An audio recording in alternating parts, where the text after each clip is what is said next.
Now, the greatest radio shows of all time. Suspense. The Shadow Node. Washington calling David Harding, counter-spy. Classic radio theater. The Great Gildersleeve. Fibber McGee and Molly. Dragnet. Gunsmoke. The Lone Ranger.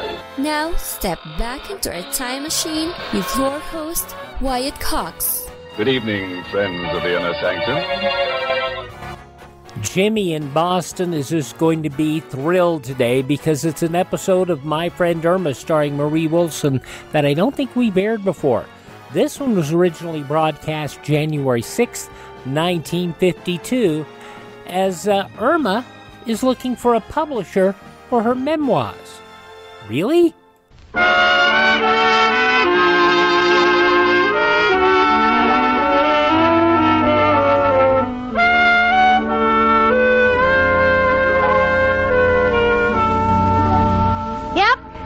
There she stands, Irma Peterson, my wonderful roommate, and a girl who I am proud to say is so stupid she thinks flypaper is the stationery they use in airplanes.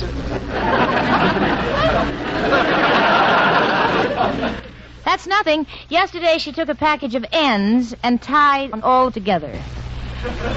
So I said, Irma, what's the idea? And she said, well, a good housekeeper never leaves any loose ends lying around.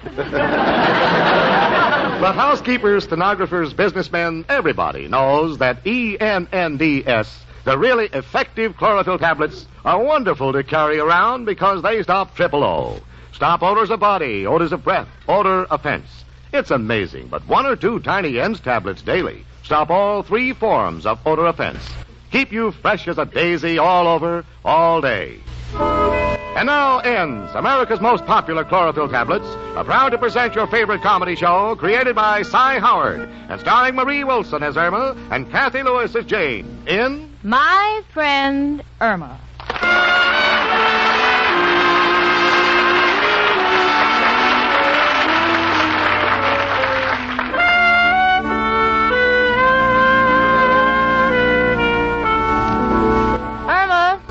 When you finish that magazine, can I have it? All right, Jane, I'm just reading the news. Oh, how do you like this? What? It says President Truman to clean house. I guess the maid must have quit. Well, maybe she's sore because she's the only one in Washington who didn't get a mink coat. Yeah. Oh, and listen to this. Winston Churchill has sold his memoirs to Life magazine for $250,000. What about it? I wonder what I could get for mine. Oh, I don't know, 10, 20 years. No, Jane, seriously, I've been keeping a diary, and I think it's so good it can be published. Oh, you're kidding. No, it's all about my life from the time I left the farm in Minnesota till the time I came to New York. I got a great title for you. Was this trip necessary? Thank you, but I can figure out my own title. Now, let's see. Churchill had some very tough jobs to handle.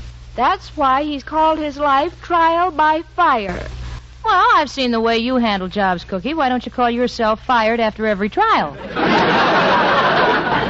Look, Irma, don't go off on another kick, will you? But Churchill got all that money. Honey, Churchill is a leader, a diplomat, a military man. Why, just his record with the Navy. Believe me, Jane, he hasn't fought off any more sailors than I have. Why don't you read my memoirs before you pass judgment? Well, here, it's right here on the table. Must I? Please. Okay, honey, I'll try. Let's see. The Life of Irma Peterson. Chapter 1, I Am Born. I was born on a farm in Minnesota in 1929. Wasn't that the year the whole country went to pot? Oh, please, Jane, no comments. Read on. Okay, honey. My father and mother were very poor. All they had was a cow named Alice, 1 donkey, and 6 pigs, and I was a welcome addition to the family. Oh. Good, isn't it, Jane? Do you think I can get Life to buy this? Yeah, I think there's a chance you could get Life for this. Oh, I know what you mean, Jane. Don't think it's very nice of you to discourage me. Will you get one thing in your head, Irma? Everybody writes memoirs, but Churchill's was bought because it was dramatic. It was full of action, and he faced one crisis after another. My life has been full of crises. Look at this right here on page 8. I was going to school, and they sent for my father. It was a little red schoolhouse.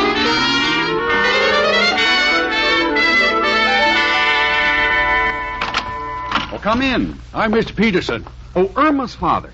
I'm glad you came. Mr. Peterson, something must be done about this girl. As you know, we took her IQ. Yes, I understand she owes the school 5 points. She was showing some improvement, but now she's reached the age where she can't concentrate. All she thinks about is boys. Boys? That's the only thing on her mind. Men. I'll show you. Irma, will you please turn around? Oh, hello, Daddy. What is it, teacher?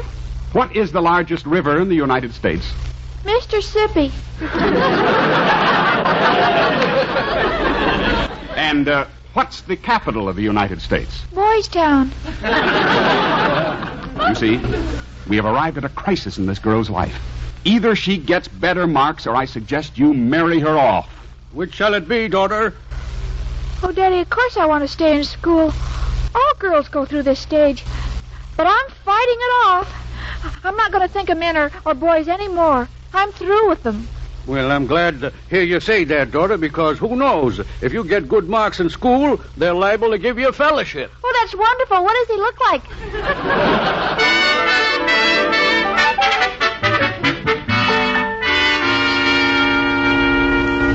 At the age of 16, I left for New York. By mistake, I got on a cattle train. It was a terrible trip. The food was dreadful. Take away the April shower. It would surely be a sin.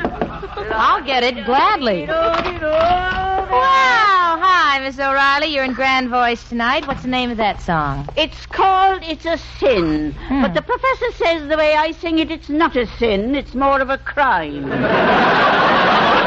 I hope I'm not interrupting anything. But nothing. Irma is reading her memoirs. Well, what do you know? I guess all we girls are the same, you know. I keep a diary.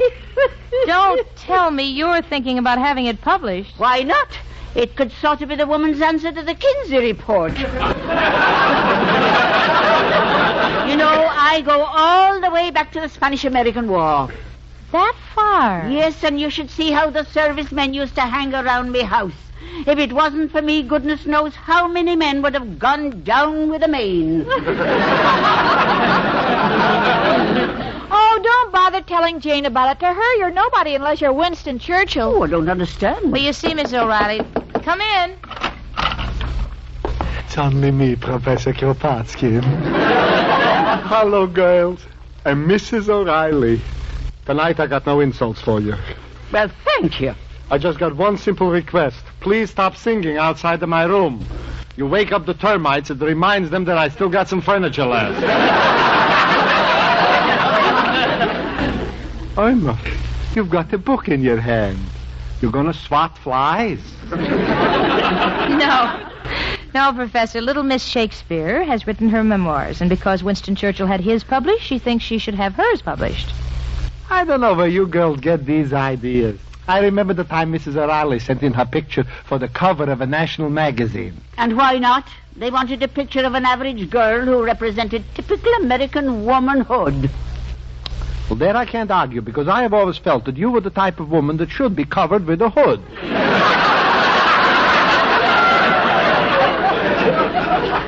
Believe me, if they ever put your picture on the cover of Look, they would change the name of the magazine to Save Your Eyes. Irma, stick to your guns. I guarantee some publisher would buy my diary if he had enough asbestos to print it on.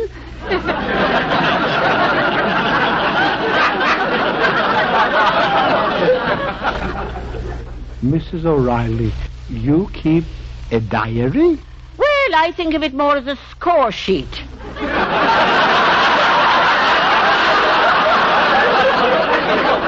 It's a list of the men who have succumbed to me charms. Well, you know, you got a very good chance to sell it. They're always looking for horror stories. Oh, please, we're not discussing Miss O'Reilly's diary. I want to know who'll publish my memoirs. Hey, that must be the milkman at the back door.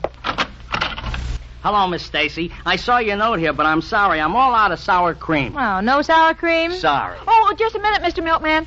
Will you come in here? What is it, Miss Peterson? Well, I have a book, and I want the honest opinion of the man on the street. Here, read this page and tell me what you think. Oh, Cookie, really? I'd be glad to. Let's see. When I was a 16-year-old girl, I came to New York. My first trip was to Grant's tomb. I waited around all day, but he did not come out. I was very disappointed, as Cary Grant is my favorite actor. Well, how do you like it? Well, Miss Stacy, as I was saying, we have no sour cream. But if you just hold this book over the sweet cream I left, I'm sure you'll get the same results. Goodbye.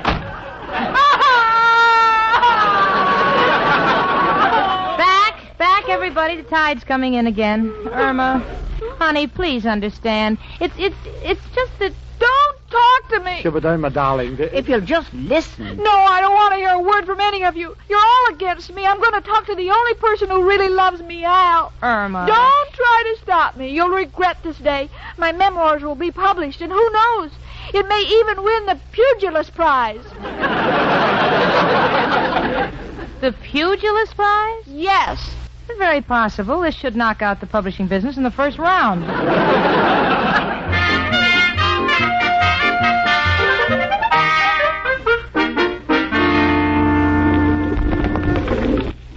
Shoo, get out of here. Oh, Al. Chicken. I've been looking all over for you, Al. You've given up your old park bench. Yeah, I had an argument with Bernard Baruch. What's that you got under your arm, chicken? Sandwiches? No, that's a book. It's my life story, my memoirs. Have you got me in your book? Yes. I want to get it published. Al, do you know a publisher? Oh, sure, know a good one. My friend Benny. He prints them tip sheets for the racetracks. Oh, but Al, do you think he's the man to print my life story? Don't worry, chicken. He'll put a picture of you on the cover so people will know it ain't about a horse. Oh. Sure. Here's his address. Oh, gee, I'll call him up.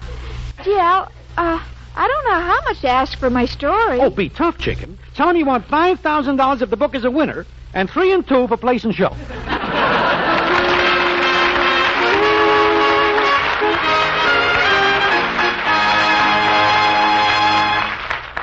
January 6, 1952, My Friend Irma on Classic Radio Theater with Wyatt Cox. Thanks for tuning in to Classic Radio Theater with Wyatt Cox. Gotta agree with Jimmy. The later scripts of My Friend Irma were not as good as the early ones, but hey, it's still Marie Wilson, My Friend Irma, January 6, 1952.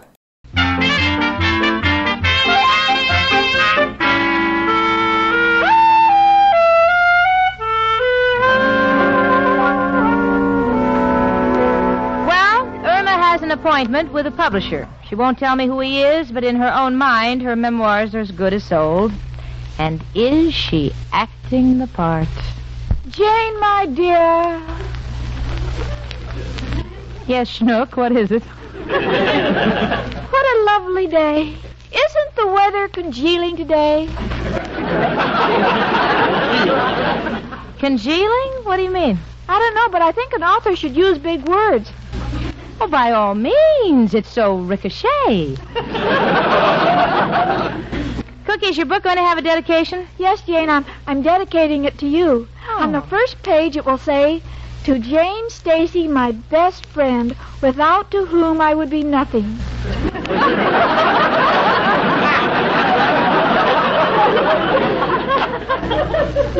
Without to whom? That's right. You must never split in an infirmary. Sweetie, honey, I want you to know that nothing you ever do will touch me as much as the fact that you want to dedicate your memoirs to me. Oh, thanks. Honestly, I love you for it. Thank you. But at the same time, Irma, I don't want to see you get hurt. And what if... If they don't publish my book? Oh, Jane, it's impossible. They must love my book. I'm going to be world famous. Why, I wouldn't be a bit surprised if I was buried in Westminster Lobby. Well, They'll have to put up signs, watch your step. Irma, you better get to the office. You have a boss who is an author. Mr. Clyde? Mm-hmm. He writes those little pink slips that say you're fired. Go on. Hurry up. Oh, I will. Oh, and Jane, do you think when I become a famous author I should buy a Duesenberg? A Duesenberg? Yeah, you know, one of those big foreign dogs. Goodbye, Miss Hemingway.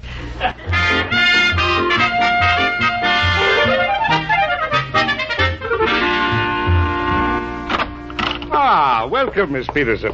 And how is my favorite Bannister today? Bannister? Yeah, that's English for lawyer. Oh, is it? Bannister. Well, I'm a little tired. A lot of kids have been sliding down me today. What's the idea of the fancy talk? Well, I've become an author. Miss Peterson, I've told you a dozen times to be careful in the subway. You've hit your head on the turnstile again. No, really, I've written a book, The Story of My Life. Mm-hmm. What are you calling it? Why Was I Born? No, it hasn't got a title yet, but I have an appointment with the publisher, and I want you to draw up a contract. I wouldn't think of Oh, it. please, Mr. Clyde, it's for my future. And besides, you'll be famous. I wrote about you in my memoirs. Wait a minute. What did you write? Oh, it's very flattering. I wrote what a big criminal lawyer you are. In fact, I laid it on. You did? Yes. In fact, I said that no lawyer in the state has a bigger criminal record. You take me out of that book at once, do you hear? But it's already written. Take me out. Well, I will if you draw up the contract. It's blackmail. Very well. What do you want me to put in the contract? Oh, let's see. Well, if my life is made into a movie, I want my part to be played by a suitable star. Do you wish me to specify anyone in particular? Do you have anyone in mind? Yes, Francis, the talking mule. Oh, Mr. Clyde, now this is very serious. Do you realize how much money Winston Churchill made on his memoirs? Miss Peterson, there's a slight difference. Churchill was valiant. He never stooped before a conqueror. What about me? It's the reverse. No one ever conquered your stupidity. But just in case some publisher is sore enough at the world to print this monstrosity of yours, make sure you get a royalty. A royalty nothing doing. I'm not going to give up my citizenship for anyone. Oh, no.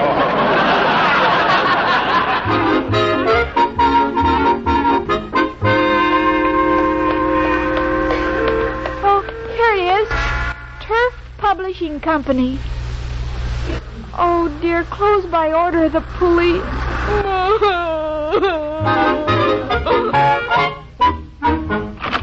Yes, miss? I was in the neighborhood. I'm looking for a publisher, and I saw the sign on the door. I see. I'm Mr. Brooks. Is that the manuscript under your arm? Yes, it's my memoirs. Oh, have you used the current technique, introspective? No, I've kept it clean. It's the story of my life. Oh.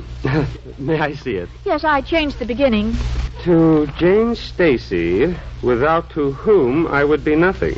I live in New York City with Jane and the professor and Mrs. O'Reilly. People I think the world. Think the world? Well, I left out of because you can't end a sentence with a pronoun. So I took all the words I had to leave out and put them on 3 separate pages in back of the book.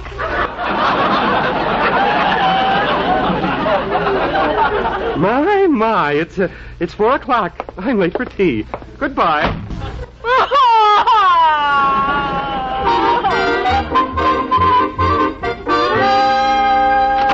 Yes, Liz? My name is Ernest Hemingway. I beg your pardon? Well, I've just taken that from my pen name. Irma Peterson doesn't seem to get me very far. What can we do for you? Well, it says on the door, Professor Nicholas Authors Institute. I've written a book. May I see it? Here. I live in New York City, and people I think the world.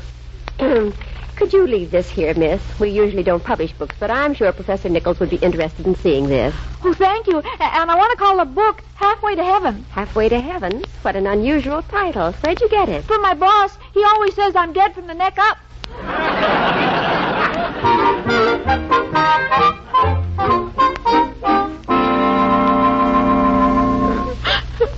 Irma, Honey, stop that whimpering. But it's been 5 days, and I haven't heard from Professor Nichols. Don't take it so hard, Irma. So what if you're not a writer? What's so good about being a writer? Most of them are starving. They live in a cold, dark garret with no furniture, no plumbing, no... They come to think of it, all I need is a pencil. Irma, darling, laugh it off. Exactly. January 6, 1952, Marie Wilson, My Friend Irma, here on Classic Radio Theater with Wyatt Cox. The conclusion follows these messages.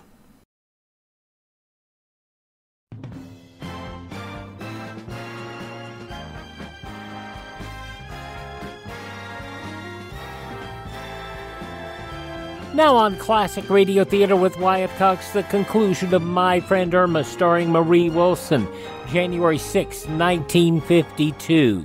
Personally, I don't see why you want the whole world to know about your life. I like to keep the men guessing about me age and my beauty secrets.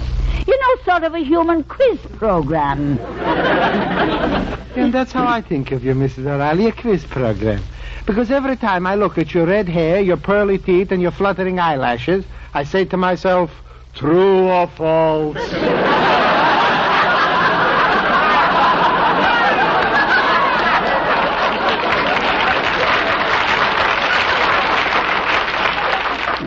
Look who's talking, you skinny old needle nose.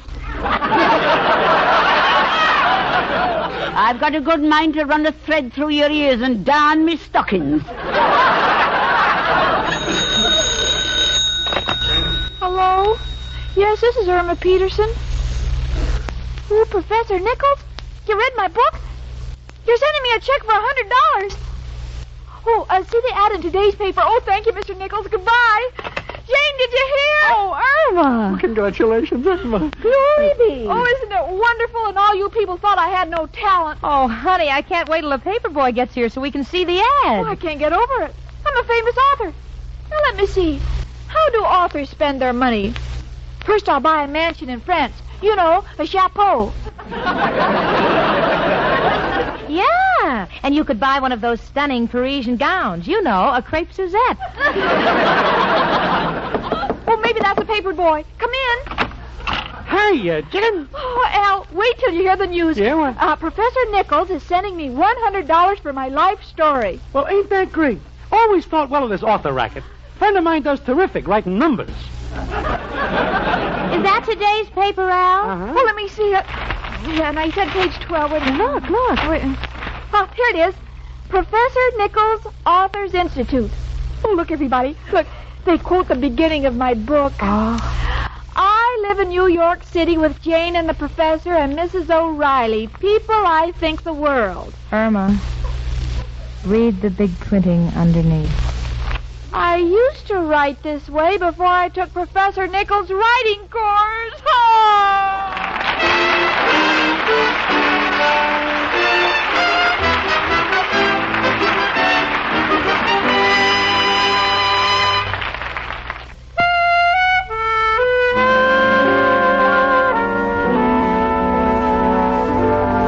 To those gentlemen who award the Nobel Prize, will you please scratch out Irma Peterson's name? She ain't running. In fact, she's given up all thought of publishing her memoirs at present. What made you decide that, Irma? Well, I don't think I've had enough experience yet. Oh, I see. Lincoln and Henry Ford and Roosevelt all had their biographies published after they were dead. Maybe I'll write better by then. Folks, isn't she brilliant? Well, how would you like to have your friend Irma work for you for one day in your office? Yes, this is a serious offer. For the highest amount bid, Irma Peterson will come to your hometown, be it north, south, east, or west, and work for you for a full day. And the full amount which you pay for her services will go directly to the March of Dimes Fund for the fight against the dread disease, infantile paralysis. That's right. My friend Irma, in person, will be secretary to the man or woman in the United States who sends in the highest bid for her services. So don't hesitate. Write or wire in to My Friend Irma, CBS, Hollywood. And who knows, you may have the pleasure of being able to tell your grandchildren, I had my friend Irma as my secretary. And you'll have the greater pleasure of being able to tell them that the money you paid went to the March of Dimes. Irma, I just think it's wonderful of you to make this offer. But what if you have to go far, far away? Say even to, Illinois. I'll go. All I've got to do is learn the language the people in Illinois speak. You know, folks, I want to join in asking you to make the highest bids possible, because when you do, you'll be making an awful lot of people happy, not to mention me and my friend Irma.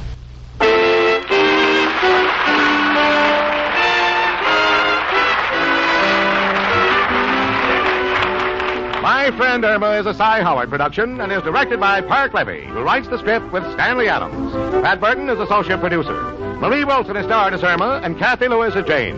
The part of Al was played by John Brown. Hans Conried was heard as Professor Kropotkin, Gloria Gordon as Mrs. O'Reilly, and Alan Reed as Mr. Clyde. Music was under the direction of Lud Gluskin. And believe it or not, the Coca-Cola Bottling Company of Fort Worth won the contest. $5,000 for the March of Dimes. 50,000 dimes. We'll publish that up on our Facebook page. And you can get that Facebook page information at our webpage, which is classicradio.stream. January 6, 1952, Marie Wilson, My Friend Irma on Classic Radio Theater with Wyatt Cox. Now on Classic Radio Theater with Wyatt Cox, The Wind-Up, Part 5 of the 5-part Yours Truly Johnny Dollar story, The Caylin Matter, January 6th, 1956. From Hollywood, it's time now for... Johnny Dollar. Sergeant Reynosa, Johnny. Oh, I was just going to call you. Has he talked yet? Pete Steimer is dead. When? A few minutes ago. He almost regained consciousness for a few seconds, and that was all. There's no chance to question him. It's too bad. Yeah, he might have been able to clear it up for us. I think maybe it is cleared up, Johnny, or will be at least in the next hour. What do you mean? We picked up Marty Midnight. When? Where? A few minutes ago at the bus depot with a ticket for San Diego in her hand. I haven't talked to her yet. They're holding her downtown headquarters. Why don't you meet me there? Fine, right away. Looks like the wind-up, Johnny. I hope so. I really hope so.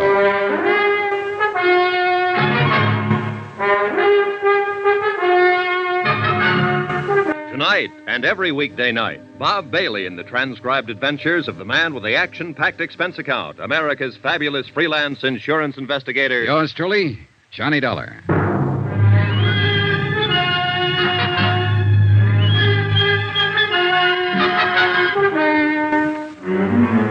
From Special Investigator Johnny Dollar, location Los Angeles, to the Home Office, Trinity Mutual Insurance Company Limited, Hartford, Connecticut.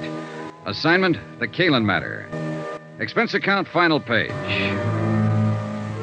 Item 12, $1.60. Taxi from Queen of the Angels Hospital to police headquarters and interrogation room 9.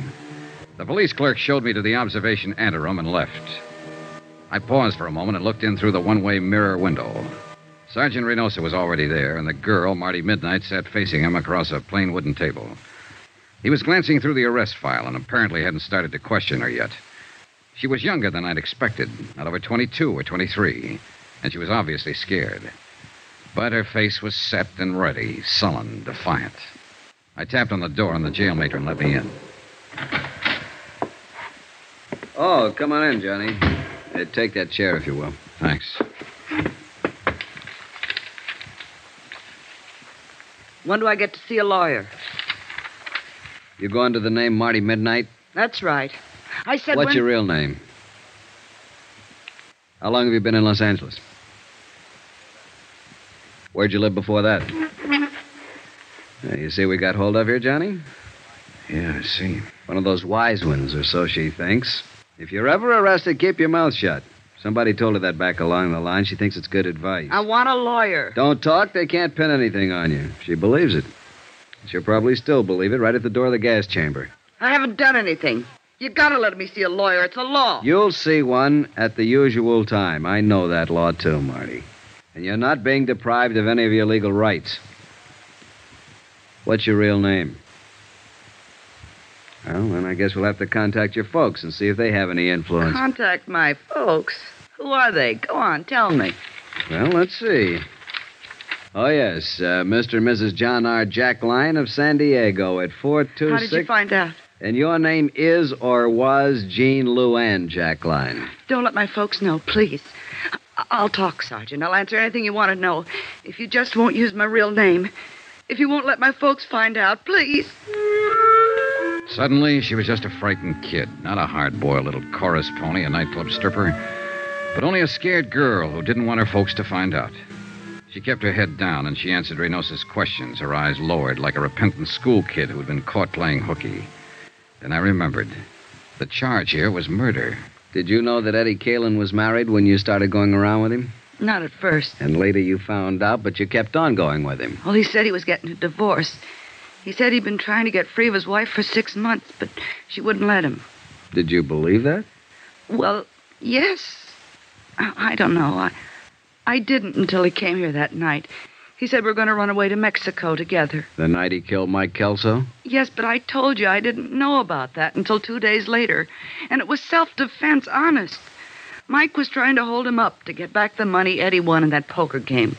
It was self-defense. Then why did Eddie go into hiding? Well, I told you that, too. It was his chance to get away from Lila. And Where were you going when the police arrested you over there in the bus station? San Diego. To my folks. Nobody here ever knew me by any name except Marty Midnight. I didn't think you could trace me. And you didn't want to be traced? Well, of course not. I came back and saw the police car at my apartment, and then I knew you'd found Eddie. I didn't want to be mixed up in it. Why'd you kill him? Marty? Kill who? Eddie. It wasn't Eddie. It was Mike Kelso. Eddie's the one who killed him in a fight. I told you that. It was... Oh, but you know it wasn't Eddie. You picked him up at my apartment, didn't you? Yeah, sure. We picked him up. In a basket. What? He's across the street from the morgue. Why'd you kill him, Marty? I didn't kill anybody. I didn't know Eddie was dead. I was coming home and I saw the police car. I thought you'd found him, that's all. I didn't know he was dead. I didn't kill him. You gotta believe me. I didn't know anything about it. Honest. Honest. Marty Midnight. Sharp, hard, tough. A striptease dancer who'd been around, knew all about it. Marty Midnight. A scared, sobbing little child. Honest. Cross my heart and hope to die. Well, maybe she would. I left a few minutes later, and Sergeant Reynosa walked out with me to get a breath of air. It was a cold, gloomy night with a gray dawn just ahead. 3 people were dead. And in the great stone building we walked out of, the machinery was grinding away, getting ready to take the life of a 4th one. Well, I guess I better get back inside, Johnny. You all right, Sergeant? The lab boys are making a paraffin test. You know, it's too bad. She's just a kid. Yeah. I was hoping it'd be Topo Leanley. That I'd love. He's long overdue. Well, he's still on the loose. It's a kid up there. You know it, and I know it. And anything else is just wishful thinking. That witness saw her leave, saw her wipe off the gun, throw it back into the apartment. Yeah, I know. Well... Where'll you be, Johnny? The hotel? Oh, not for a while. I'm going to stop by Lila Caylin's. At this time of night? Oh, she'll be waiting up. I promised her I'd see her and tell her what happened. She's, taken quite a beating out of this mess. Why did they do it, Johnny? Why did dames fall for a guy like Eddie Caylin? Philosophy? At this time of morning? I'll see you later. Expense account, item 13, $2.80. Taxi fare to the Argus Terrace Apartments to talk to the widow and beneficiary, Lila Caylin. Oh, Johnny, come on in. Thanks, Lila. I've been sitting in here in front of the fireplace all night long. I'd almost given you up. Well, a lot of things happened. Oh, man, I'm really beat. Coffee or a drink? Coffee, I guess. Black. Is it all over now, Johnny? Well, it amounts to that. They've apparently got the killer. Who? That girl he was hiding out with, Marty Midnight. She's a striptease dancer. Why? Why did she do it? The money, I suppose. They haven't found it yet, but they will. Here's your coffee. Oh, thanks. I feel sorry for her. Maybe because I feel sorry for myself or anybody who ever got mixed up with Eddie. Why do we do it, Johnny? Why do we go blind when a guy like that comes along? I don't know. You tell me. I wish I knew. Maybe a girl I met yesterday evening had it tagged. She said she knew Eddie was always lying. But he made it sound so exciting. He did. I had 4 years of it. Never knowing when he'd walk out and not come back. Never knowing who he was with. Knowing only one thing for sure, that he was lying to me every hour of the day. Now that it's over, I wonder why I went through with it. But he did make it sound exciting. Well, the best thing you can do, Lila, as soon as it's cleared up. Who can that be? This Oh, it might be Sergeant Reynosa. I told him I'd be here. Hello? Oh, yes, just a moment. You were right. Thanks. Yeah. Hold on to your hat, Johnny. It's wide open again. What do you mean? That paraffin test, negative. What? Marty Midnight hasn't fired a gun in the last 2 days. She was telling the truth, witness or no witness. So it looks like Topo Leanley's aboard. Sergeant, wait. Huh? What was Marty wearing when they picked her up at the bus depot?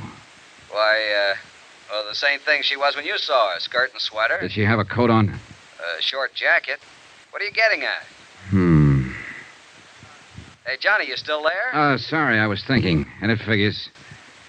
Sergeant, can you come out here right away? To Lila's place? Why? It's important. Believe me. All right, Johnny, right away. What was it, Johnny? Lila with the coal black hair. It's beautiful. Well, thank you, Johnny. Pepita has black hair, too. And Marty Midnight. Eddie only liked dark-haired girls. But Marty didn't have a white raincoat. I'll bet you do, though. What? Where is it? Here in the closet? Johnny? Uh-huh. What's this all about? A witness saw a girl leave Marty's apartment right after the shots. But it was dark, and all the witness could make out was the black hair and the white raincoat. What do you mean? The witness saw the girl wipe off a gun on the front of her coat, then throw it back into the apartment and run. There are smudges on your raincoat, Lila. It's grease off the door of the car. Supposedly, you haven't been out of this place since I talked to you yesterday evening. But it hadn't started to rain then, and the coat's damp. Why did you kill him, Lila? You're out of your mind, Johnny. It's no use, honey. Reynosa's on his way out here. They'll make a paraffin test and prove you fired a gun. They'll probably dig up the taxi driver who took you out there. They'll search the place here, find the money. Was that it? The money? Was that why you killed him? No. I didn't mean to. When I went out there. Yesterday evening while I was talking to you, I suddenly wondered if it might not have been somebody else's body in that car. I knew about Marty Midnight, of course. I knew about all of them. After you'd gone, I went out there. Waited until I saw Pete Steimer leave, finally Marty. And I forced my way in. So? And Eddie was furious. We argued and fought. Eddie drew a gun on me. He threatened me. We struggled. So that's going to be your pitch, huh? A plea of self-defense. That's it, Johnny. Self-defense. Well, good luck. You'll need it.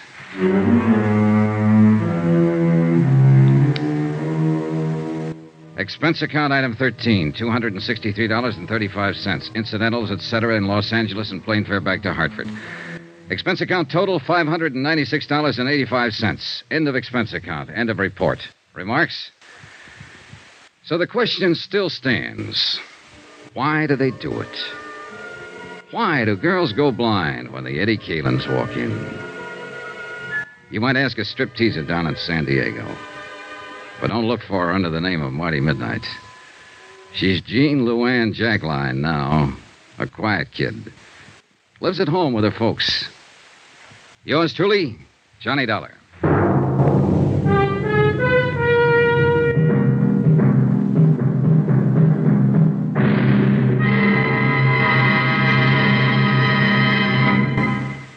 Now, here's our star to tell you about next week's intriguing story.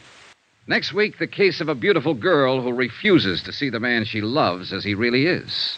A killer. Join us, won't you? Yours truly, Johnny Dollar.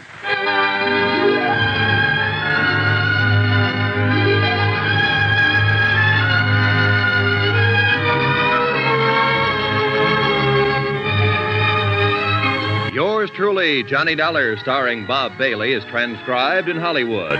Written by Les Crutchfield, it is produced and directed by Jack Johnstone. Heard in this week's cast were Virginia Gregg, Lucille Meredith, Alma Lawton, Gloria Blondell, Howard McNear, Harry Bartell, Peter Leeds and Byron Kane. Musical supervision by Amerigo Marino. Be sure to join us on Monday night, same time and station, for another exciting story of yours truly, Johnny Dollar. This is Roy Rowan speaking. From January 6, 1956, yours truly, Johnny Dollar, here on Classic Radio Theater with Wyatt Cox. Thanks for making us a part of your day. Thank this station, support their advertisers. Their kindness and courtesy allow us to be with you each and every time you roll around here on your favorite station. And if you miss a day, you don't have to miss a single show. All of our shows are available on demand at classicradio.stream. Stream the shows, learn about building a classic radio collection of your own. You can contact me there. You can find our social media links, and you can buy me a copy. That Buy Me a Coffee money goes toward helping us acquire additional great classic radio collections. That's at classicradio.stream. Thanks for tuning in. Tell all your friends the great radio shows are right here at this spot on the dial. Classic Radio Theater with Wyatt Cox on your favorite radio station.